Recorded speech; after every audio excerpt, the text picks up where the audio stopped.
Welcome to the Plain Speech Podcast. My name is Michael Clary. I want to do something a little different in this episode. I want to talk through a piece that I wrote on my Substack a few weeks ago, and it's something that it's something I'm processing. So I don't have like settled convictions on the matter, but I'm just making some observations, and so I wrote about this, and I got some good, helpful feedback about it. So what I want to do is just read some bits of this piece that I wrote about the pipeline from Baptists who defect from Baptist traditions to Presbyterian traditions. So I'll read some quotes from the piece and then talk about it as I go along. Here we go. I'm not convinced all the Baptists who defect to Presbyterian churches are due to developing some new convictions. I'm not convinced all the Baptists who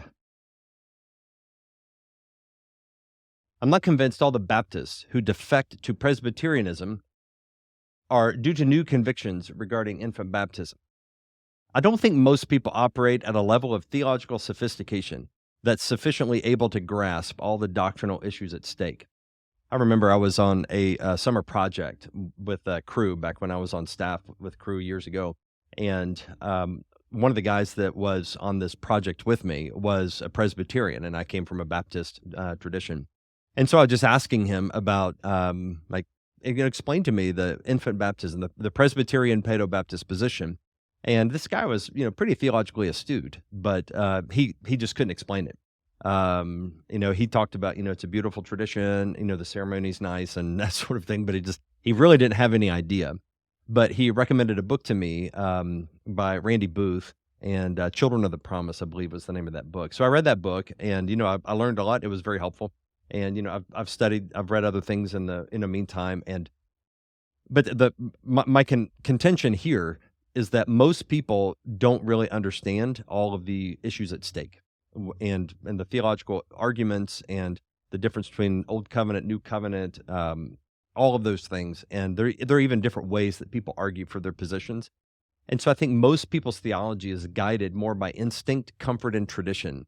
And that's not really something that we talk about, or most pastors or theologians would want to admit. So why does it seem then that all of the defections seem to be in one direction? From my observation, I know tons of Baptists, Credo Baptists, that moved to a Paedo-baptist position, and there's none that come to mind anyway of Peadobaptists that became Credo Baptist. There might be a few. Somebody mentioned Karl Barth was one, but that's the only one that I can think of. But I have a theory about why this is. Before I get into my theory, I just want to say that the street level differences between Credo Baptists and Peadobaptists are mostly negligible and intramural, in my opinion. Many, if not most, of my closest, or my heroes and some of my close friends, so many of these are Peadobaptists. Most of my heroes are Peadobaptist, and most of my closest friends are Credo Baptist, but I have a lot of Peadobaptist friends as well.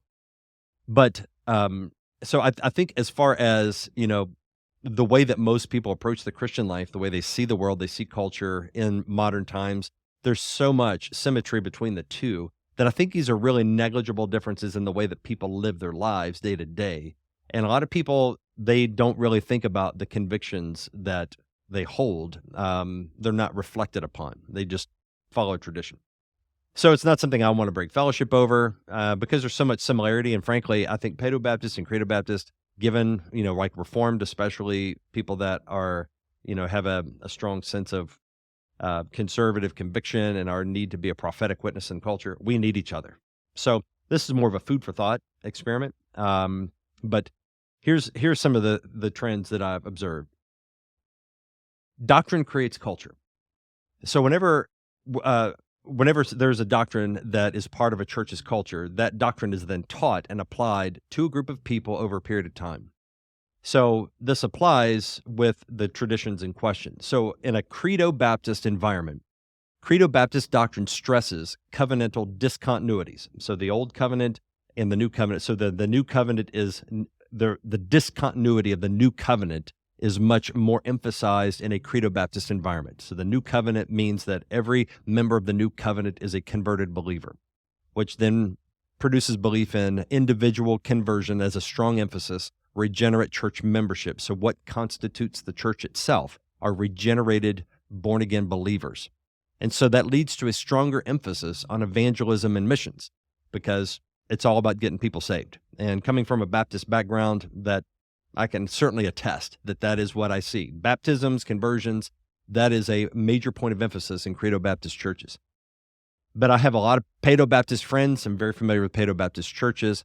And so my observation here is that Paedo-baptist doctrine stresses covenantal continuities. So the old covenant and the new covenant there's one covenant of grace. There is discontinuity, but they want to emphasize more how they're the same and how the continuity of the old covenant carries over into the new covenant. They stress covenant promises to households and children. And those are some of the key verses with Peadobaptist arguments. The inclusion of children in church membership. And these things that lead to stronger emphasis on family, multi-generational households, and home education. So the culture of a Baptist church is going to lean pretty heavily into evangelism, missions, getting people saved, that sort of thing. And a culture in more of a Presbyterian, Paedo-baptist environment is going to lean more towards children, family, education, multi-generational households, that sort of thing.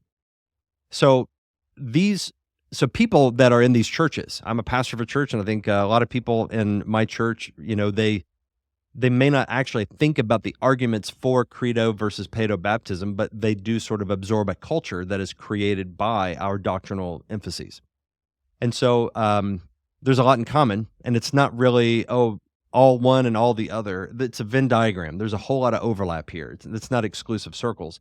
But I do see these trends in those two traditions. And so the pipeline of Credo Baptist people moving towards Paedo-baptist churches, so Credo Baptist defections for Paedo-baptist churches, I think it's not so much driven by doctrinal commitments that they arrive at through a study of Scripture, but rather they're embattled. They're embattled families in Baptist or Baptistic churches, and they're seeking refuge in theological environments that are more culturally oriented towards catechizing children than reaching the lost.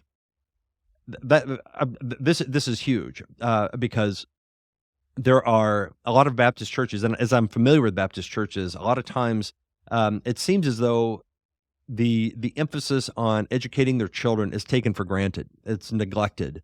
But in Presbyterian churches, that is a point of emphasis. There's catechism. There's home education is a very strong impulse in more Presbyterian type churches. And so just reaching children, catechizing, discipling children is more strongly emphasized. And so if you have people in Baptistic type churches, they are and they're embattled.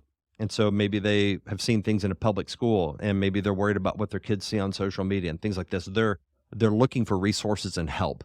They want to know that they're going to be in an environment and in a culture that is going to support the values that they are seeing the need to emphasize in this modern time and negative world. And they're concerned because they know that in raising kids in modern times, 2024, it's going to, you don't have the culture backing you up, reinforcing Christian morals and principles. You know that it's taking a very intentional effort, and there's more time, intentionality, and resources required to raise Christian kids now than it did, say, 20, 30, 40, 50 years ago when it was, what we call negative world, if you're familiar with that concept. So if this theory is true, then I imagine the trend will continue. It might even grow as you have a lot of Baptistic-minded people in either officially Baptist churches or more just your non-denom community churches, Bible churches, that sort of thing, where you have the Baptistic mindset that is all about soul winning, reaching the lost, doing community service, reaching people out there. And then you have people with kids, and they're like, hey, what resources are there to reach my kids and to disciple and to help them grow as Christians and to believe? When it seems like all of our resources are being diverted to these soul-winning efforts in the community and missions, international missions. And so they're thinking like, hey, I want to preserve a Christian legacy and I need help. And so even though they're not convictionally Paedo-baptist, they find a church that has that culture of supporting their desire to reach their own kids. and Paedo-baptist churches do have a lot of resources to help them. So, um, my sense then is that Baptist churches that prioritize reaching the lost, if it seems to come at the expense of equipping families to catechize their own children, those churches will seem out of touch with families who are embattled, and they place a higher priority on catechizing their own children. And so those people are going to feel a little bit of a disconnect in their churches, and they might be looking for another place to go. So maybe another way to put it is that the conditions of negative world lead to competing ministry priorities. Credo Baptistic churches may allocate more resources to reaching the lost as Christianity declines in the West. So they might be thinking, hey, we see a declining of Christianity in the West. We want to put even more resources in church planning, evangelism efforts, community outreach, things like that, being more and more emphasizing this. So they may double down on this missions and evangelism mindset. And Paedo-baptistic churches, Presbyterian type churches, they may allocate more resources for household discipleship for the exact same reason. They say Christianity is declining in the West. The world is growing more hostile. It's going to get even more difficult to protect and preserve our children, so we have to be all the more diligent to disciple our kids. So I suspect that Baptistic families that are worried about their children are going to find a lot of common purpose with churches outside their own tradition. And then when they do, whenever they end up in a if they're Credo Baptist and they end up in a Peadobaptist church that emphasizes family discipleship, then they will end up adjusting their doctrine to soothe the cognitive dissonance. So they may not even realize that, they might think like, well, I want to be around people that are doing these things, and the fact that they're doing the things that I value and that I need, that will testify to them that that's the correct doctrine. It's not necessarily something that they've done through a study of Scripture. And I think that these tendencies will increase as cultural hostilities towards Christianity increases. So Baptistic churches may become even more desperate in their effort to reach unbelievers with anything they'll respond to. And I fear that will lead to a syncretization of Christianity, where they're like, hey, we need to reach people, let's say we have people that are on the hard left in our community. We want to reach them. And so they're going to accommodate their messaging and do everything they can to create a welcoming environment for these people on the hard left in their churches. And then you have these families that are trying to catechize their kids, in fellowship in a church community with people that have radically different views. And so that will make it more awkward and uncomfortable for those people, and they feel more like their own values are being threatened even within their churches. So I think some Baptistic families will view this as abandoning their own children in order to reach somebody else's children. Now, Paedo-baptist churches, they may do the same thing. They may double down all the more on family discipleship and just abandon evangelism and mission efforts in order to focus all the more on keeping their own spiritual house in order. Now, just to be clear, if you know me, I'm convinced that the Credo Baptist position is more faithful to Scripture. And that's no throwing shade at Peadobaptist friends and stuff. I understand your arguments and I respect them. I don't agree with them. But my concern is that these are, well, I'll just keep going. Some Baptistic families then, I think some of them may go all the way to Catholicism. So the Roman Catholicism, they've got a lot of historical bragging rights of being the original church, and the fact that Catholics were pretty pro-family. It's not so much in recent years, but Pope Francis has been a disaster. But Catholics were pro-family, historically, and then the Catholic Church has, in those years, they've produced a lot of great minds on matters of sexuality and the family. So a couple names that come to mind are Ryan T. Anderson and Jay Buchevsky. Both of those are Catholics, but they've done a great job of articulating, good understanding of sexuality and the family.